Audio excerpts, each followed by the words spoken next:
Ay, sí. Bueno, entonces mencionaba, hermano, que... Ay, me perdí acá.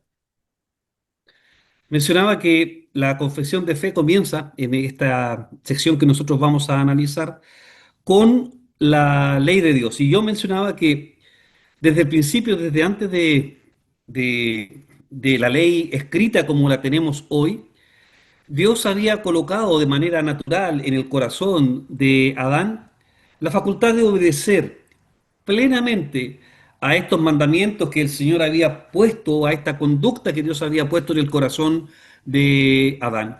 Y Dios establece un pacto con Adán, con una condición.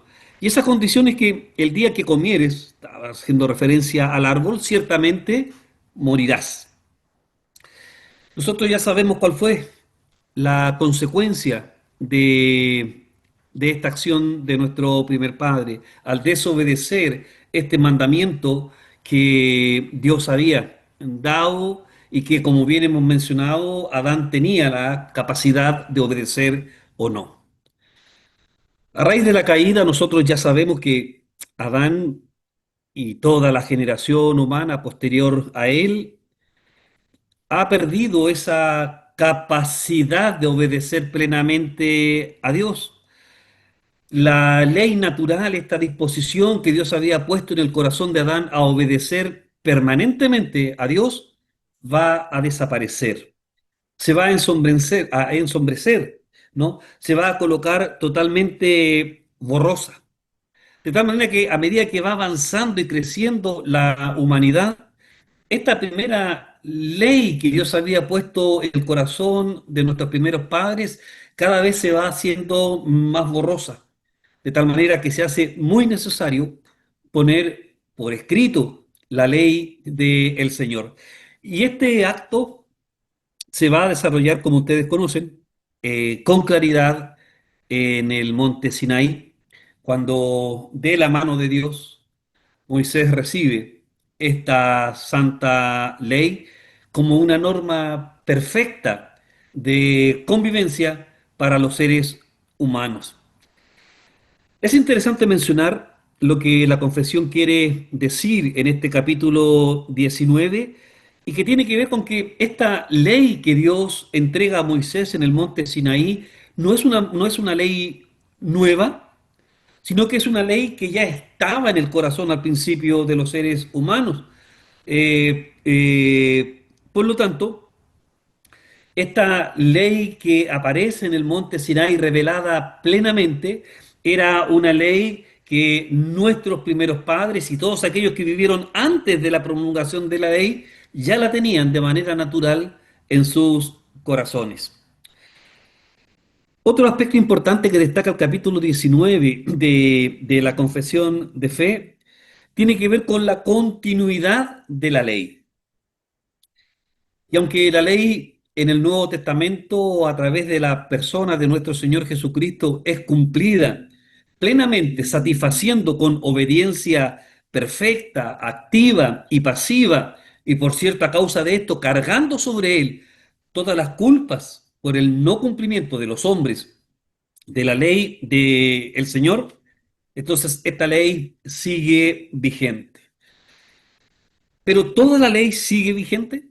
Es toda la ley del Deuteronomio que está vigente en el nuevo pacto. Es toda la ley de Levíticos que sigue presente en el nuevo pacto. Veamos algunas distinciones que plantea la confesión de fe. En primer lugar, debemos mencionar que siguiendo a los autores y teólogos de Westminster, tenemos que diferenciar o clasificar a la ley del Antiguo Testamento de tres maneras.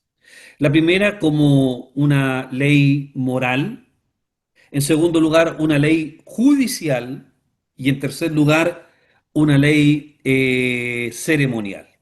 Moral, judicial, ceremonial. ¿A qué nos referimos con estas leyes? Cuando hablamos, por ejemplo, de la ley ceremonial, evidentemente estamos hablando de todas aquellas leyes que tenían que ver con el servicio de adoración, ya sea en el tabernáculo o en el templo, y que tenían que ver con los sacrificios, que tenían que ver con ciertas fiestas solemnes que se cumplían en el antiguo pacto. Y cuando hablamos de las leyes judiciales, eran todas aquellas leyes que permitían la plena convivencia entre las personas. Básicamente, contenía la protección al inocente, el castigo equitativo también de los culpables. Y cuando hablamos de la ley moral, estamos hablando evidentemente de los 10 mandamientos.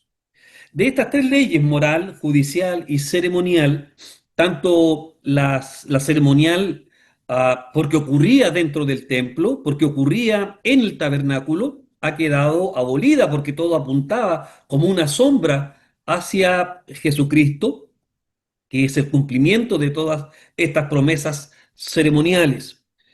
Las leyes judiciales también han sido abolidas, aunque en su concepto original siguen vigentes, como por ejemplo que los jueces tienen que ser justos, que siempre se debe prestar especial cuidado a los inocentes, que se debe velar porque los castigos también hacia los delincuentes sean proporcionados.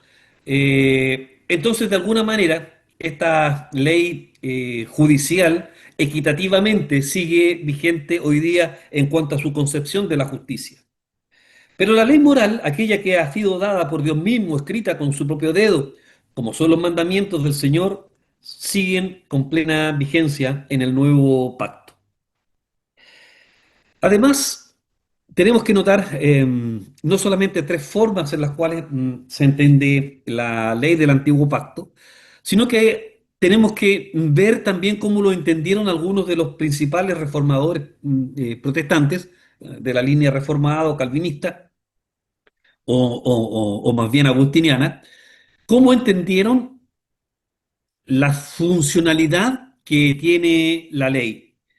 Y para eso es necesario hablar de los tres usos que, según Calvino, tiene la ley. En primer lugar, aquí estamos haciendo referencia, por cierto, a los mandamientos del Señor, a los 10 mandamientos. Tiene un primer uso que es frenar el pecado, ¿no? La observancia, por cierto, de estos mandamientos permite a las sociedades, a los hombres, que el pecado no avance. En segundo lugar, para el creyente, la ley tiene la funcionalidad de ser un camino que nos conduce a Cristo, de tal manera que al ver reflejada nuestra vida en los mandamientos, nos lleva necesariamente a buscar el perdón, la corrección en Cristo. Y aquellos que están en la vida nueva en Cristo, estos mandamientos sirven para guiar la vida del creyente.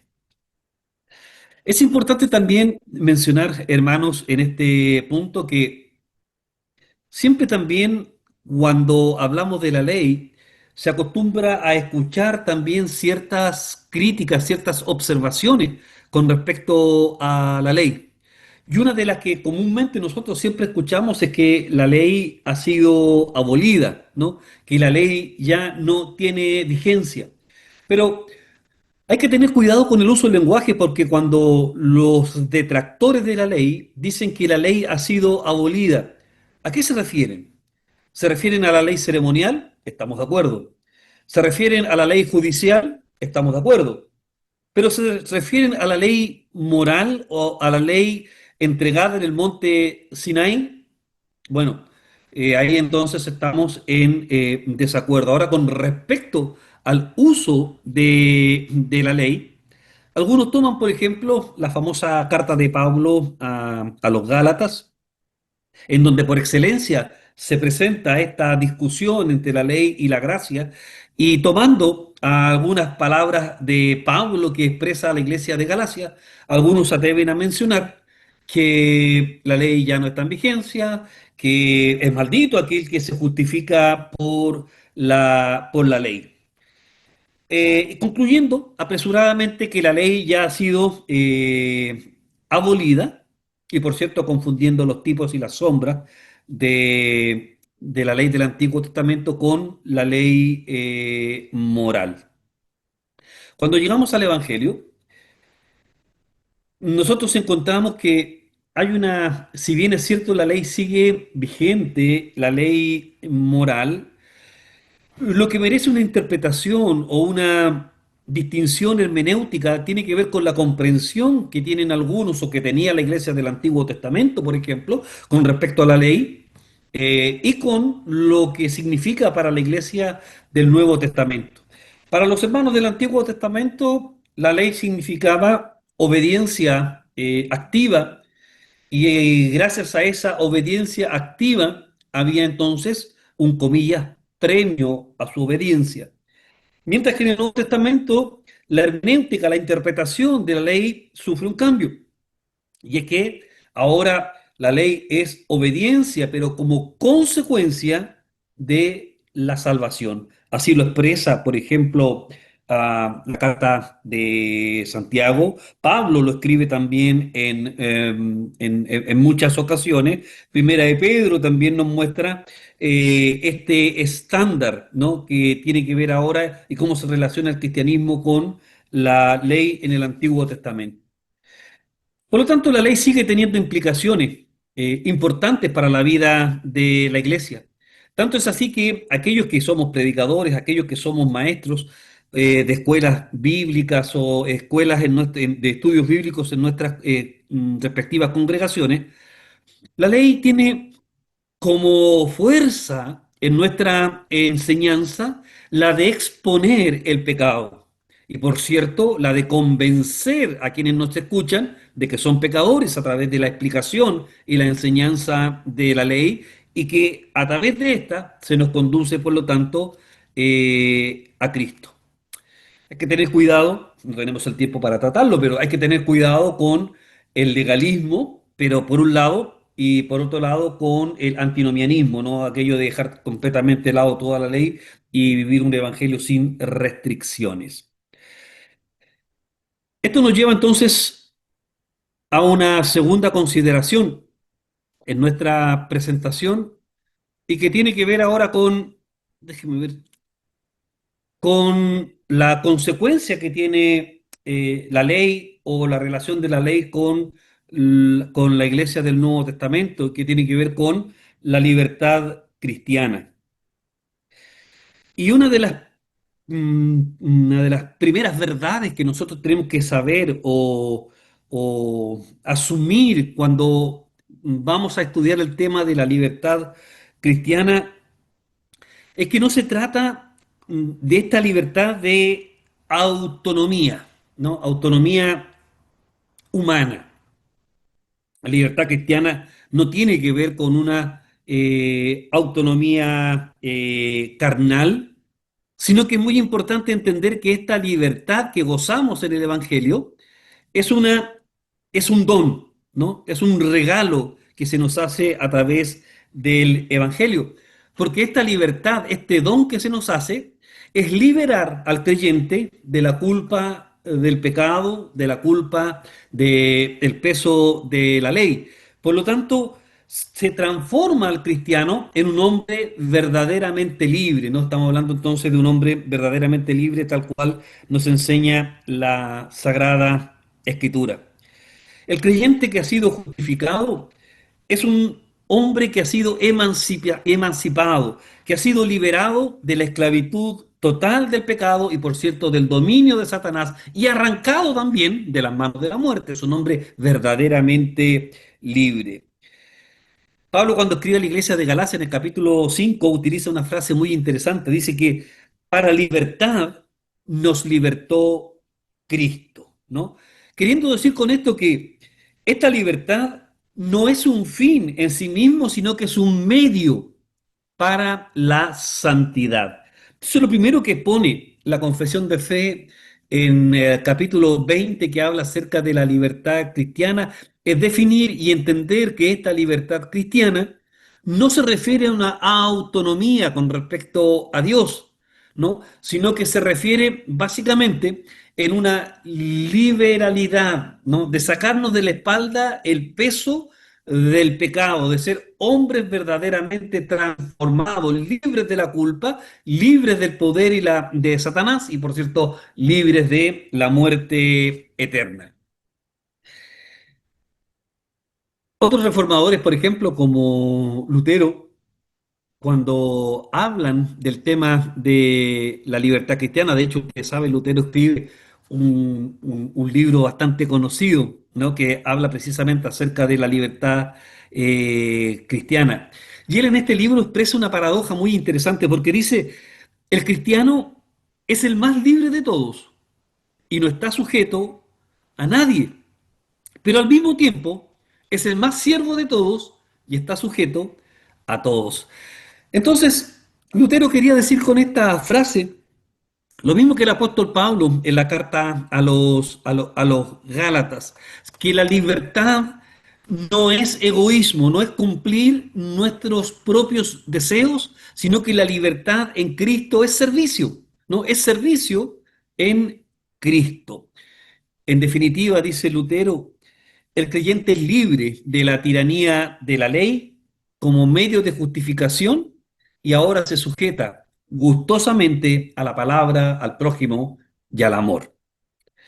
Todos los reformadores posteriores a Lutero, incluyendo a Calvino, Bucero, incluso Francis Turretín más adelante, van a profundizar en esta enseñanza de la libertad cristiana. Y básicamente podemos distinguir tres estados de esta libertad cristiana. Primero hemos sido libertados o liberados de la condenación eterna. En segundo lugar hemos sido liberados de la tiranía de los hombres de colocar sobre los hombros de las personas ideas, mandamientos, conceptos que no están en las Sagradas Escrituras. Vale también, como vamos a ver más adelante, para nuestra adoración. Y en tercer lugar, nos hace libres para obedecer activamente el Evangelio. Cuando se habla de la libertad cristiana, nos lleva y nos va a plantear, como en el capítulo siguiente, a revisar acerca de la conciencia. ¿Y qué entiende la confesión por la conciencia? Y esto es muy interesante porque la conciencia es la facultad que tenemos todos los seres humanos de aplicar la ley de Dios, acusándonos o excusándonos delante de Dios. Para el creyente, la conciencia siempre debe ser iluminada por la palabra de Dios y, por cierto, por el Espíritu Santo, de tal manera que siempre se encuentra en todas sus decisiones mediatizada por la enseñanza bíblica. Además, este capítulo 20 de la confesión nos enseña a nosotros que nuestra conciencia, en la libertad que Cristo nos ha dado, es totalmente libre de mandamientos humanos, tal cual iniciamos nuestra presentación con la introducción del capítulo 6 del libro de Daniel. Nuestra conciencia en Cristo nos hace libres de mandamientos de hombres que, por cierto, pretendan obligarnos a hacer o cumplir mandamientos que Dios no ha hablado, o cualquier imposición que contradiga a las sagradas escrituras. Y muy lejos, y esto es importante, hermanos, lo que dice la confesión, y muy lejos de la conciencia ser totalmente autónoma, nuestra conciencia está totalmente atada a la palabra del Señor. De hecho, es interesante porque la confesión menciona que la conciencia cristiana, y también lo va a replicar toda la tradición reformada más adelante, se subraya que ni los papas, ni los concilios, ni siquiera el Estado pueden atar la conciencia de los creyentes en aspectos que sean contrarios a las escrituras. Solamente, dice la confesión, Cristo es el Señor de la conciencia. Y por cierto que esto protege al cristiano del tanto de autoritarismo religioso como del relativismo moral. Por cierto que esta definición que hace Westminster tiene también eh, sus detractores, incluso en medios cristianos. En la cultura en la cual nosotros vivimos hoy, la libertad de conciencia se interpreta más bien como una independencia absoluta, ¿no? Se tiende a pensar que la libertad de conciencia es ser independiente y que cada individuo puede decidir cómo vivir o qué hacer, o puede tener una definición acerca de lo que es bueno o lo que es malo, sin referirse, o sin referencia más bien, a lo que nos enseña la palabra de Dios. Incluso algunos dentro de la iglesia cristiana señalan que porque Cristo nos ha hecho libres, ya no tenemos que someternos a ningún mandamiento ético, reduciendo, por cierto, la ética cristiana a sentimientos y a decisiones nuestras totalmente subjetivas. Pero también tenemos que mencionar que así como hay detractores, también hay, de acuerdo a lo que nos menciona la confesión de fe, eh, también ella nos da las herramientas necesarias para hacer una defensa de este concepto de libertad cristiana y de conciencia cristiana. Primero, nosotros sabemos que la conciencia no es un criterio autónomo. Nuestra libertad no es una independencia, porque el cristiano en todo su ser es gobernado por Cristo. Lo que significa la libertad de conciencia cristiana tiene que ver con la libertad que Cristo nos da acerca de los mandamientos humanos contrarios a la Escritura. No es libre de la autoridad de la palabra de Dios, no es libre de la autoridad de Dios, pero sí es libre de todos aquellos mandamientos humanos que quieran ordenar o colocar sobre nuestra conciencia cosas en las cuales Dios no ha hablado a través de su palabra. Entonces,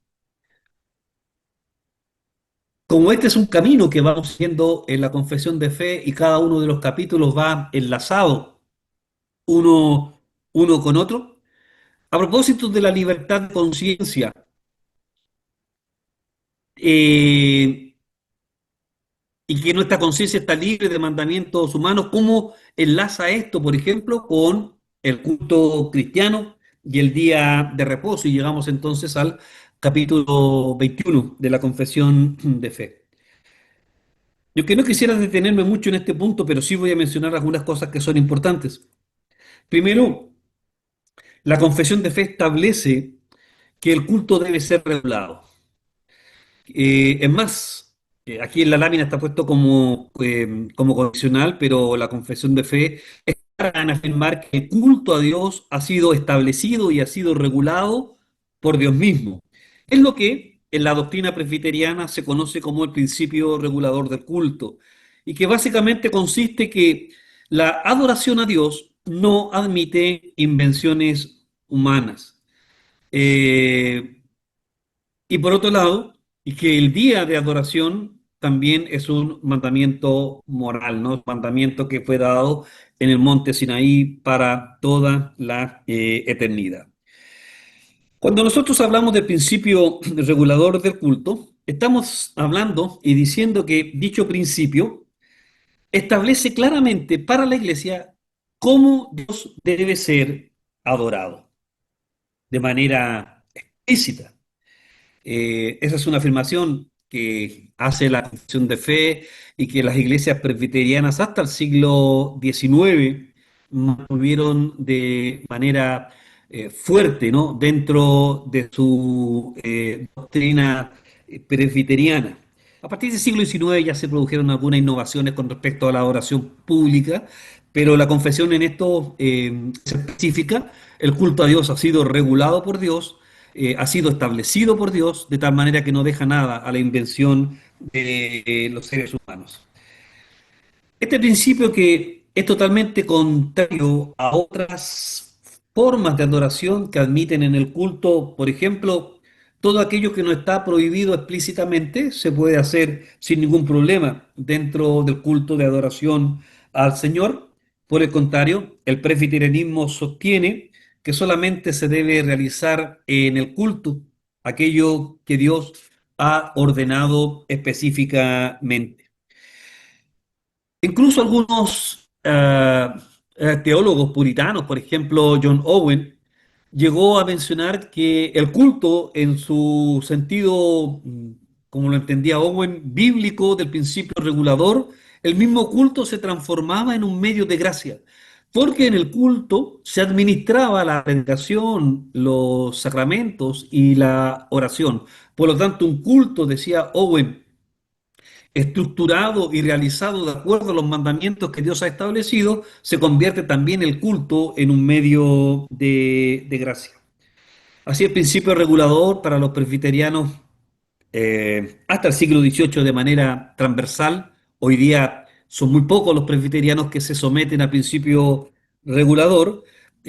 No es un principio legalista, es más bien creo particularmente que es un principio que nos da mucha libertad en el culto cristiano y que deja libre a nosotros como pastores de colocar sobre la conciencia de nuestros hermanos mandamientos dentro del culto que Dios no ha establecido para su adoración. Con respecto al día del Señor o el día de reposo, entendemos, según lo explicaba la confesión de fe al inicio del capítulo 19, que la ley moral de Dios, los 10 mandamientos son perpetuos, son eternos, son inquebrantables y por lo tanto entendemos que el día del Señor se mantiene. Y aunque no vamos a entrar aquí en la discusión de si es el sábado o si es el domingo, entendemos por la evidencia neotestamentaria que se refiere evidentemente en la Iglesia del Nuevo Testamento al séptimo día como el nuestro día domingo. Siguiendo esta concatenación de párrafos que nos presenta la confesión de fe, se nos ha hablado de la ley, acerca de la vigencia que tiene la ley para los cristianos, de cómo la ley actúa sobre la conciencia de los cristianos, cómo nos lleva a una libertad de mandamientos religiosos y mandamientos de personas, cómo esta libertad también nos lleva a una adoración libre a Dios, siguiendo los estatutos que Dios ha establecido para su adoración. Pero ahora vamos a salir un poco de ese círculo, cómo el cristiano se relaciona éticamente con la sociedad. Y el capítulo que vamos a mencionar ahora tiene que ver con los juramentos y los votos lícitos, ¿no? Y aquí la confesión a nosotros nos enseña claramente que debemos jurar y que podemos hacer votos. Ahora, mucha gente, muchas personas a veces tienden a no diferenciar un juramento de un voto. Y es necesario que lo expliquemos. De hecho, la confesión lo hace claramente. La confesión distingue entre lo que es un juramento y lo que es un voto.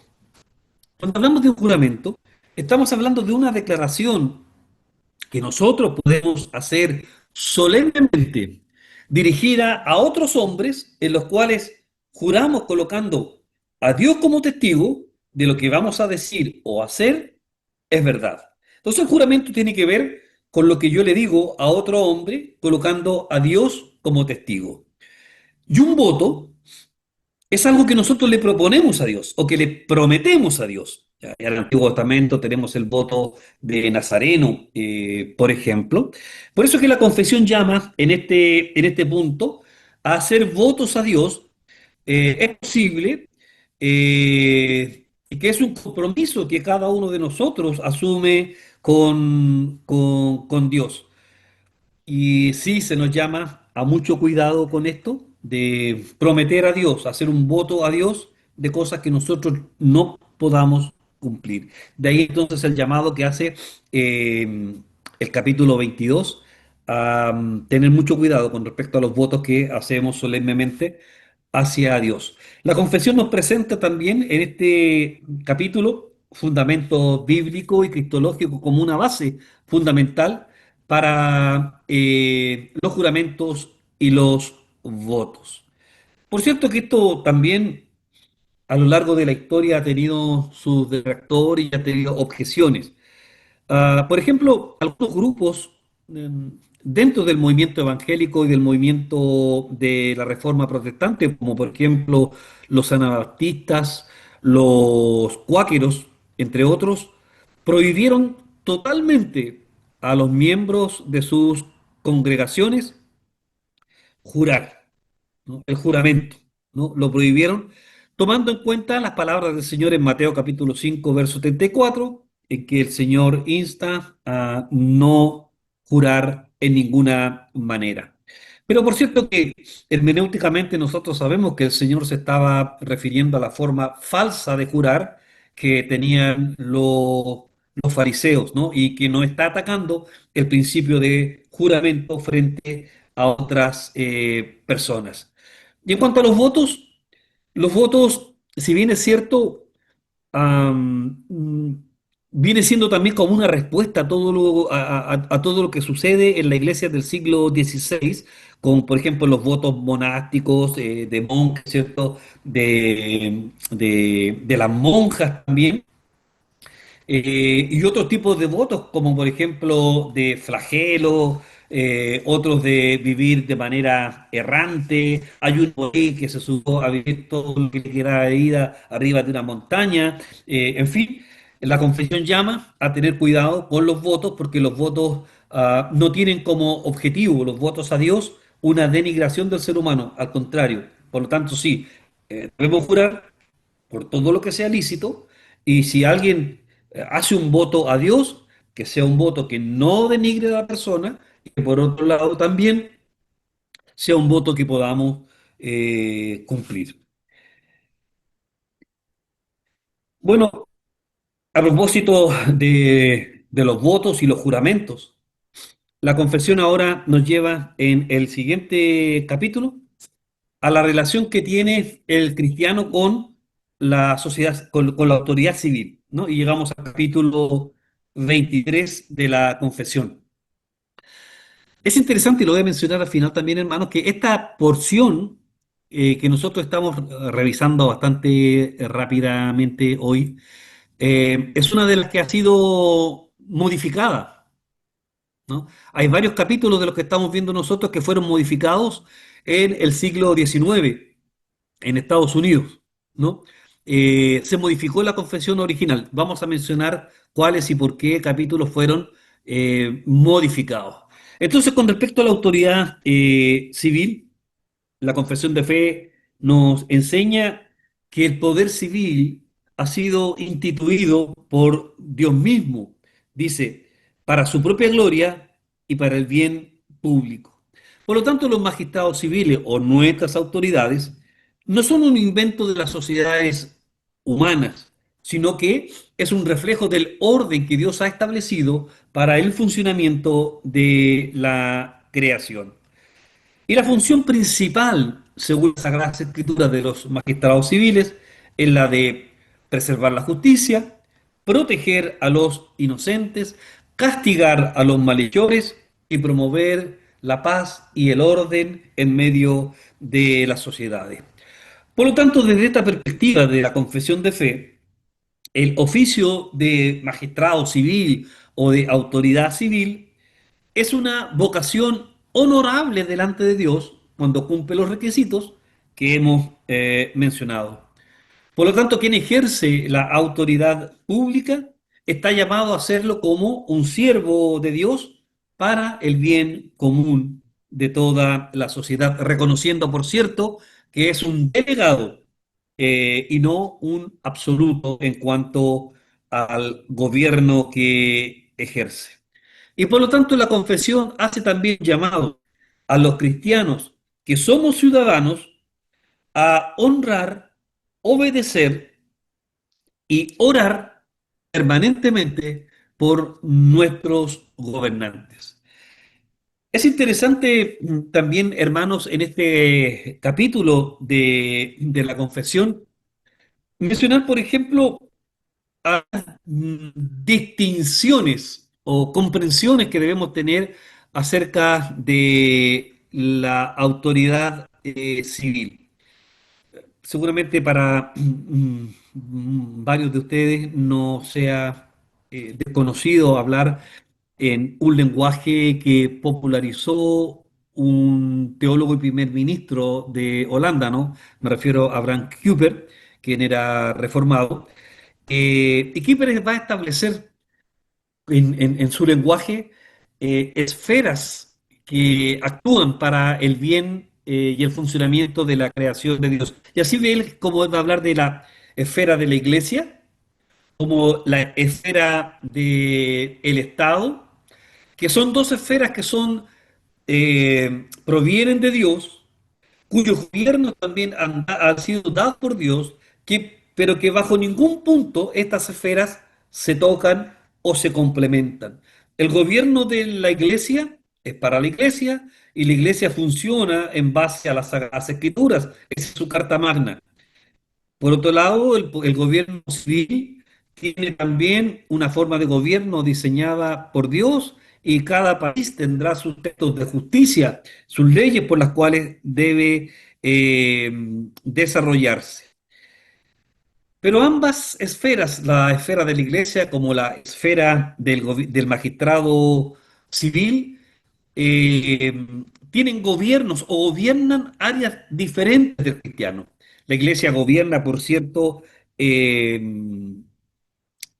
el área espiritual, mientras que el gobierno o el magistrado civil va a gobernar aquellas áreas civiles cuya correspondencia sea del gobierno del Estado.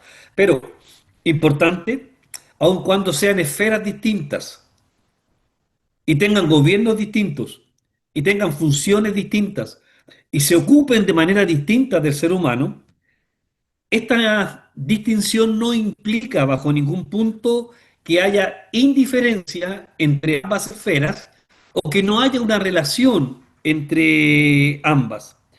La autoridad civil tiene el deber y el de proteger a la Iglesia de Cristo, así por lo menos lo mencionaba la confesión oficial original de 1643 a 1646, ¿no? En que se mencionaba que uno de los deberes que tenía el magistrado civil era de asegurar el cuidado de la iglesia, mantener el orden en la iglesia y, por cierto, también castigar las herejías o los cismas que habían dentro de la iglesia.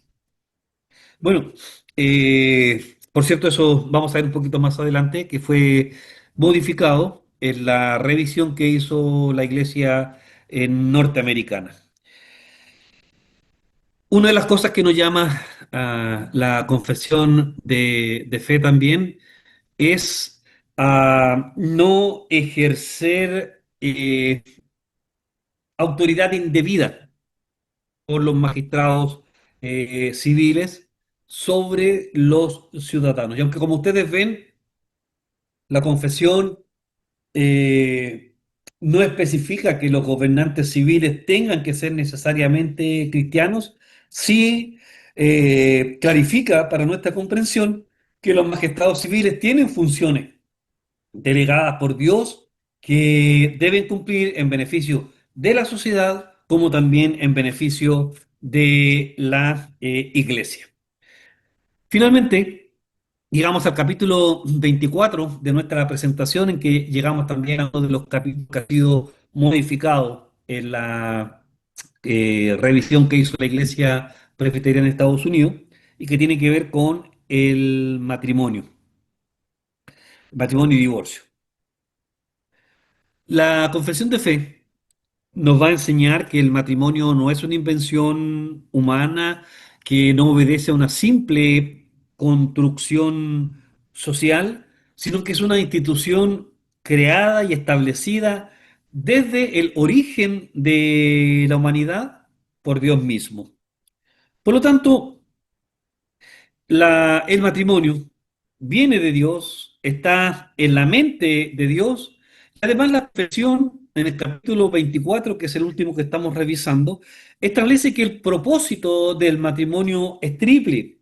Por un lado, la ayuda mutua, la relación de compañía entre los cónyuges, la procreación, es decir, el tener hijos, y la preservación de la pureza sexual frente a la inmoralidad de la sociedad. Entonces, estos tres fundamentos sobre los cuales descansa el matrimonio es mucho más que lo que contiene un contrato civil, es un pacto solemne bajo la mirada escrutadora, ¿no? De parte de Dios y que refleja, como lo enseña el libro de los Efesios, la relación entre Cristo y su iglesia. En segundo lugar, debemos considerar con respecto al matrimonio que es monógamo y así lo presenta también la confesión de fe. La confesión insiste que el matrimonio es entre un hombre y una mujer, un solo hombre y una sola mujer, declarando la poligamia como contrario a la voluntad de Dios. Además, nos enseña la confesión de fe eh, hasta qué grado de límites era posible el matrimonio dentro de una familia, ¿no? Hasta qué grado de consanguinidad era posible desarrollar o contraer matrimonio dentro de las familias. El matrimonio, por tanto, hermanos, es un pacto exclusivo, es un pacto permanente que es reafirmado también por Jesús en el Nuevo Testamento. Entonces llegamos a la conclusión de toda esta porción que hemos estado revisando de la Confesión de Fe, de los capítulos 19 hasta el 24. Toda esta sección nos presenta a nosotros, como lo dijimos al principio, un marco teórico acerca de cómo debe ser la ética cristiana, que abarca la vida del cristiano, ya sea en su relación con Dios, ley, culto, conciencia, con la sociedad y que tiene que ver con los juramentos, con nuestra relación con las autoridades y en tercer lugar con la familia, específicamente lo que revisábamos en el último punto, frente al matrimonio. Esto resulta entonces, hermanos, que frente a una sociedad tan cambiante como la que vivimos, la confesión de fe nos recuerda que la ética cristiana no se basa en opiniones, no se basa en costumbres, no se basa en tendencias culturales, sino que se fundamenta en la palabra inmutable de Dios. Por lo tanto, los cristianos, dice la confesión, estamos llamados a vivir en libertad, pero bajo la ley de Cristo, honrando a Dios en todas sus decisiones y en todas sus prácticas cotidianas. De esa manera, entonces, hermanos, de manera bastante rápida, revisamos entonces esta porción de la Sagrada Escritura, perdón, de la Confesión de Fe, que va de los capítulos 19 hasta el 24. Y antes de concluir mi presentación, yo quería mencionar, porque lo dije mientras estaba exponiendo, que esta sección de la confesión de fe es una sección que ha sido modificada, principalmente el capítulo 20, que habla de la cristiana y la libertad de conciencia. Por ejemplo, en la versión original de 1646, cuando se refiere a la libertad cristiana, era mucho más restrictiva en algunos aspectos, permitía además la injerencia de las autoridades civiles en la vida de la iglesia. De hecho, si usted lee la confesión original de 1646, la confesión de fe atribuye a los gobernantes civiles la facultad de castigar a los herejes, de castigar a los infieles, de castigar a los enemigos de la iglesia. Mientras que la versión revisada en 1788, que es la que la mayoría de nosotros conocemos, aclara que la conciencia es libre de cualquier tipo de imposición, como lo mencionamos, ya sea tanto del Estado como de la Iglesia.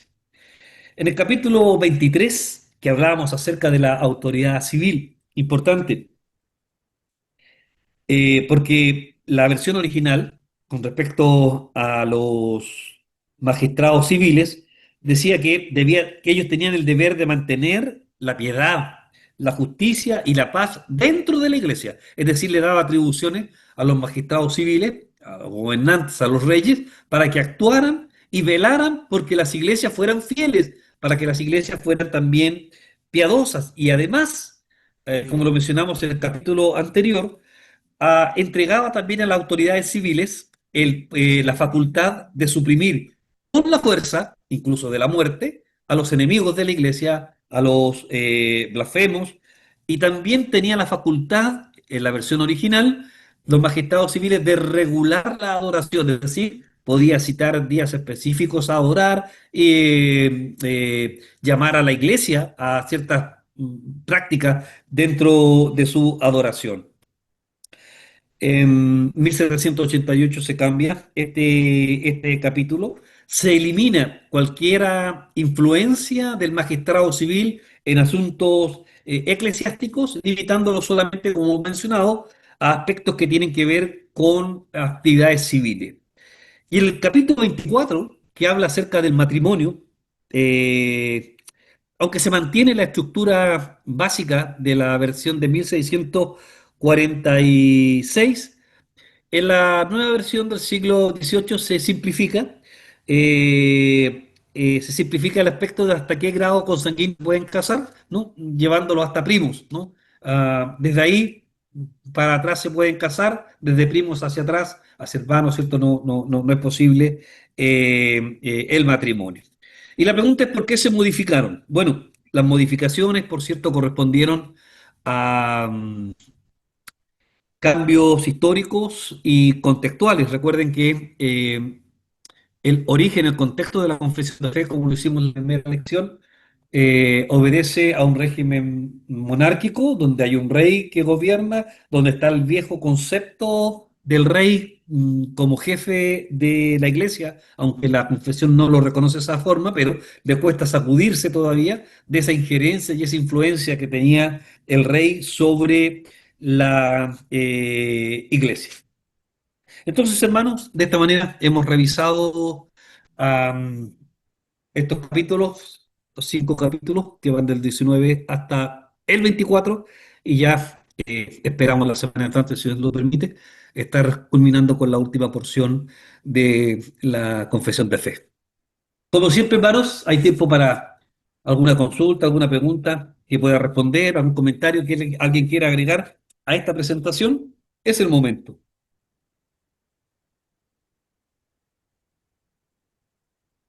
¿Algún comentario, hermanos? ¿Alguna consulta que pueda responder?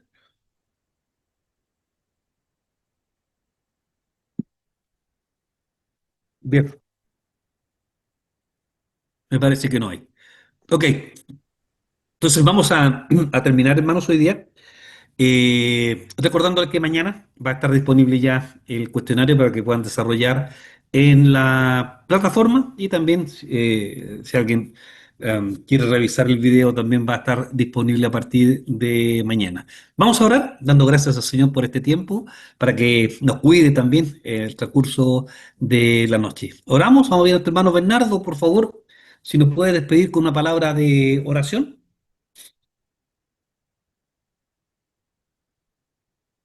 Amén. Padre eterno, Señor, te damos gracias en esta hora, Señor, en esta hora de la noche, Señor, agradecido, Señor, de tu misericordia que has tenido con cada uno de nosotros en el transcurso del día, Señor, de nuestros afanes, Señor. Te damos gracias en este tiempo que también podemos estar estudiando esta confesión de fe, Señor, y estos puntos tan importantes también como el matrimonio, Señor, que nos confronta igual a ser correctamente entre un hombre y una mujer y ser fieles a nuestras esposas, a nuestros esposos también como dice la confesión, y dar gracias, Señor, en este tiempo tan turbulento, Señor, que tienden a cambiarse estos parámetros que usted ha establecido, Señor. Señor, te pido una bendición para nuestro pastor, Señor, que usted siempre da esa claridad, Señor, para exponer, Señor. Es un muy buen expositor de su palabra, Señor, en todos los estudios que nos realiza, Señor, es muy claro en su exposición, Señor. Bendígale su vida, Señor. Bendígale su familia, Señor, su iglesia, la que él representa. Y así también a nosotros que estamos acá también escuchando, Señor, muchas veces escuchamos nomás y no comentamos a veces porque es tanto lo que él sabe que a veces quedamos ahí, Señor, atónitos, Señor. Muchas gracias, te amo en este tiempo y bendíganos, Señor, y de lo del descanso que necesitamos. En el nombre poderoso de su Hijo Jesucristo. Amén y Amén. amén. Amén. Hermanos, de todas maneras, como un aviso, hemos revisado la confesión bastante larga, pero el próximo año, entiendo el 2026, el primer semestre, va a salir publicado un estudio que se llama Estudio de la Confesión de Fe en un año. Son 52 lecciones de la Confesión de Fe en que trato de manera individual cada uno de los artículos de la Confesión de Fe, ¿no? Está hecho para escuelas dominicales y para estudios bíblicos también de adultos y espero, si el Señor lo permite, que esté impreso ya y esté para disponibilidad de la iglesia a partir del próximo año, a final del primer semestre. Yo creo abril, mayo, por ahí va a estar disponible si el Señor lo permite. Así que para que lo compren, ¿no? Para que vean si les puede servir para la vida de la iglesia, ¿no? Que el Señor les cuide, descansen. Gracias, pastor. Bendiciones. Bendiciones. Chao, Gracias. cuídense. Chao, chao. Chao, Buenas bendiciones. noches, saludos, Chao. se les bendiga.